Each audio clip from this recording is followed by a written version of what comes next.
शरणागत दीनार्थ परित्राण परायणे सर्वसर्त हरे देवी नारायणी नमस्तुते। जय माँ चर्चिका। नमस्कार दर्शक बंधु, मु ज्योतिर्विद डॉक्टर तपस्विनी महापात्र साप्ताहिक राशिफल कार्यक्रम को आपण मानक स्वागत जनाउछि। जदि आपण माने एंटरटेन ओडिशा चैनल को सब्सक्राइब करि नांती तेबे संगे संगे सब्सक्राइब करि नियंतु एवं वीडियोटी खूब शीघ्र आपण मानक पाखरे पहुंचीबा पई बेल आइकन को दबांतु। एबे आसंत जानिबा नवेम्बर 7 तारिख रु 13 तारिख पर्यंत आपण मानकर किपरि कटिबो। किंतु ता पूर्वरु आसंत जानि नेबा ए सप्ताह रे कोन रहिछि पर्वपर्वाणी गुडिका। नवेम्बर 12 तारिख बुधवार प्रथमाष्टमी श्री लिंगराज देवंका यात्रा। नवेम्बर 13 तारिख गुरुवार माणवसा गुरुवार कांजी अला। एथिला ए सप्ताहर पर्वपर्वाणी गुडिका। एबे आसंत जानिबा ए सप्ताह रे 12टी राशि जन्मित व्यक्ति मानकर राशिफल। राशिचक्र प्रथम राशि मेष राशि। शारीरिक पीड़ा मानसिक अशांति मन को व्यतिव्यस्त कराइब। परिवार रे मतपार्थक्य देखा दे पारे, एपरिक भातृविवाद देखा देबार संभावना रही। कर्म क्षेत्र में बिना दोष रे दोषी साब्यस्त होबार संभावना रही। तेणु जगी रखी कार्य करंतु। जुक्तितर्क कथा ठारू दूरेई रुहंतु। व्यवसाय वाणिज्य रे आय अपेक्षा व्यय अधिक होइजिवो। संतान माने अबाध्य हेबे, एणु जगी रखी कार्य करंतु। अशुभत्व को खंडन करिया पई शुभत्व को लाभ करिया पई ग्रामदेवती पाखरे 7टी लाल मंदार फूल अर्पण करंतु। घृतदीपटीए प्रदान करंतु। एबे आसंतु जानिबा वृष राशि संपर्क रे। दीर्घ दिनर स्वप्न साकार हेबो। धन मान सम्मान अर्जन करिवे। पारिवारिक और दाम्पत्य जीवन रे सुख शांति अनुभव करिवे। कर्म क्षेत्र रे साहाय्य सहयोग सहानुभूति लाभ करिवे। व्यवसाय वाणिज्य रे पूर्व अपेक्षा आय वृद्धि घटिबो। छात्र छात्री माने विद्या क्षेत्र रे सुनाम अर्जन करिवे। अशुभत्व को खंडन करिवा पई शुभत्व को लाभ करिया पई लक्ष्मीकर 10 नाम को 10 थर जप करंतु। एबे आसंत जानिबा मिथुन राशि संपर्क रे। पारिवारिक जीवन रे अशांति असंतोष देखा दे पारे। एपरिक संतान मानकर कार्यकलाप को नहीं चिंतित दुखित मर्माहत हेबे। कर्म क्षेत्र रे स्थानांतर हेबार जोग रही। तेणु जुक्तितर्क कथा ठारू दूरेई रुहंतु। व्यवसाय वाणिज्य रे आय अपेक्षा व्यय अधिक होइजिवो। एपरिक कौनसी द्रव्य नष्ट हेबार संभावना मध्य रही। अशुभत्व को खंडन करिवा पई शुभत्व को लाभ करिया पई पक्षी मानकु किछि मुग डाली खाइबा को दियंतु। एबे आसंत जानिबा कर्कट राशि संपर्क रे। पारिवारिक दाम्पत्य जीवन रे सुख शांति परिलक्षित हेबो। निर्माणाधीन कार्य को त्वरान्वित करी पूर्णांग करिवे। व्यवसाय वाणिज्य रे आशानुरूप लाभ पाइबे। आर्थिक समस्या दूर हेबो। बकेया अर्थ प्राप्ति हेबो।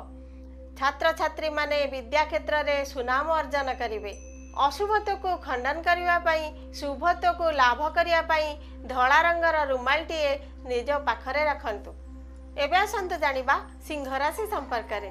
प्रत्येकटी कार्य रे प्रत्येकटी दिगरे शुभ फल लाभ करिवे। बहुदिनर प्रतीक्षित शुभ खबरटी पाई आनंदित हेबे। व्यवसाय वाणिज्य रे आय वृद्धि घटिबो। आर्थिक समस्या दूर होइजिवो। संतान संतति माने प्रत्येकटी कार्य रे सुनाम अर्जन करिवे, जहाको नै आपण गर्वित अनुभव करिवे। अशुभत्व को खंडन करिवा पई शुभत्व को लाभ करिया पई पारा मानको किछि गहम खाइबा को दियंतु। एबे आसंत जानिबा कन्या राशि संपर्क रे। पारिवारिक और दाम्पत्य जीवन रे छोट छोट कथा को नै मनांतर मतांतर देखा दे पारे। वृथा भ्रमण मानसिक दुश्चिंता मन को भाराक्रांत कराइब। कर्म क्षेत्र रे वाद विवाद दे गति करिवे।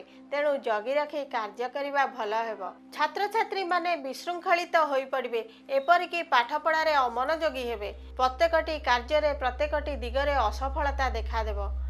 अशुभत्व को खंडन करिबा पई शुभत्व को लाभ करिया पई ओम नमो भगवते वासुदेवाय एही मंत्र को 27 थर जप करंतु। एबे आसंत जानिबा तुला राशि संपर्क रे। दाम्पत्य जीवन रे छोट छोट कथा को नहीं झड़झंझा देखा दे पारे। कौनसी कार्य प्रति स्पृहा रहिबो नहीं। शारीरिक पीड़ा देखा देबार संभावना रही। जुक्तितर्क कथा ठारू दूरेई रुहंतु, नचेत बिना दोष रे दोषी साब्यस्त होई पारंती। व्यवसाय वाणिज्य रे कौनसी द्रव्य चोरी होइजिबा किंबा नष्ट हेबार संभावना रही। तेणु जगी रखी कार्य करंतु।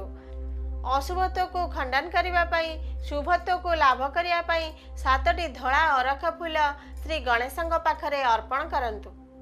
एबे आसंतु जानिबा बिछा राशि संपर्क रे। कौनसी अनुष्ठानर मुख्य भाव में दायित्व ग्रहण करी प्रशंसित हेबे। पुरातन बंधुଙ୍କ सहित साक्षात हेब जहा फल मन प्रफुल्लित रहिब। कर्म क्षेत्र में साहाय्य सहयोग सहानुभूति लाभ करिवे। एपरिकी सामाजिक क्षेत्र में मान सम्मान वृद्धि घटिब। छात्र छात्री माने विद्या क्षेत्र में सुनाम अर्जन करिवे। व्यवसाय वाणिज्य रे आय वृद्धि घटिब। अशुभत्व को खंडन करिया पई शुभत्व को लाभ करिया पई हनुमान को दर्शन करंतु एवं हनुमान चालीसा पाठ करंतु। एबे आसंतु जानिबा धनुराशि संपर्क रे। बहुदिनर आशा आकांक्षा पूरण हेब। कर्म क्षेत्र में नूतन पद पदवी पाइबार सुजोग रही। छात्र छात्री माने विद्या क्षेत्र में एवं क्रीड़ा क्षेत्र में सुनाम अर्जन करिवे। एपरिकी नूतन स्थान को यात्रा करिबार सुजोग मध्य रही। व्यवसाय वाणिज्य रे पूर्वापेक्षा आय वृद्धि घटिब। आर्थिक समस्या दूर होइजिब। शारीरिक पीड़ा मानसिक दुश्चिंता दूर होइजिब। धन मान सम्मान अर्जन करिवे। अशुभत्व को खंडन करिया पई शुभत्व को लाभ करिया पई 7टी हलदिया फूल श्री विष्णुଙ୍କ पाखरे अर्पण करंतु। एबे आसंतु जानिबा मकर राशि संपर्क रे। प्रत्येकटी क्षेत्र में प्रत्येकटी दिगरे निंदित अपमानित हेबार संभावना रही। तेणु जगी रखी कार्य करंतु। जुक्तितर्क कथा ठारू दूरेई रुहंतु। कर्म क्षेत्र में वृथा आरोप दोषी साब्यस्त होई पारंती। व्यवसाय वाणिज्य रे लाभ परिवर्ते क्षति सहिबा को पड़ी पारे। छात्र छात्री माने विद्या क्षेत्र में अमनोयोगी हेबे। शारीरिक पीड़ा मानसिक दुश्चिंता आर्थिक समस्या देखा देव। निजर लोक माने विरुद्धाचरण करिवे। अशुभत्व को खंडन करिबा पई शुभत्व को लाभ करिया पई माँ कालीଙ୍କ पाखरे 7टी नील अपराजिता फूल अर्पण करंतु। राशि तेलर दीपटीए जालंतु। एबे आसंतु जानिबा कुंभ राशि संपर्क रे। शरीरर कौनसी अंगरे आघात लागिबार संभावना रही। तेणु जगी रखी कार्य करंतु। पैतृक संपत्ति को नहीं भातृविवाद देखा दे पारे। एपरिकी माली मकदमार भय मध्य रही। व्यवसाय वाणिज्य रे लाभ परिवर्ते क्षति सहिबा को पड़ी पारे। एपरिकी द्रव्य नष्ट हो जिबार संभावना मध्य रही। छात्र छात्री माने विद्या क्षेत्र में अमनोयोगी हेबे। धन हानि प्राणपीड़ा कार्य रे विलंब मन को भाराक्रांत कराइब। अशुभत्व को खंडन करिबा पई शुभत्व को लाभ करिया पई ओम गम गणपतये नमः एही मंत्र को 27 थर जप करंतु। एबे आसंतु जानिबा राशि चक्रर अंतिम राशि मीन राशि संपर्क रे। शारीरिक और मानसिक सुख शांति लाभ करिवे। दाम्पत्य जीवन सुख शांति रे अतिबाहित करिवे। कौनसी मांगलिक उत्सव रे योगदान देवार सुजोग मध्य रही। महिला माने प्रत्येकटी क्षेत्र में प्रत्येकटी दिगरे प्रशंसनीय हेबे। छात्र छात्री मानकर बहुदिनर आशा आकांक्षा पूरण हेब। व्यवसाय वाणिज्य रे पूर्व अपेक्षा अधिक लाभवान हेबे। अशुभत्व को खंडन करिया पई शुभत्व को लाभ करिया पई 7टी तुलसी मंजरी श्री विष्णुଙ୍କ पाखरे अर्पण करंतु।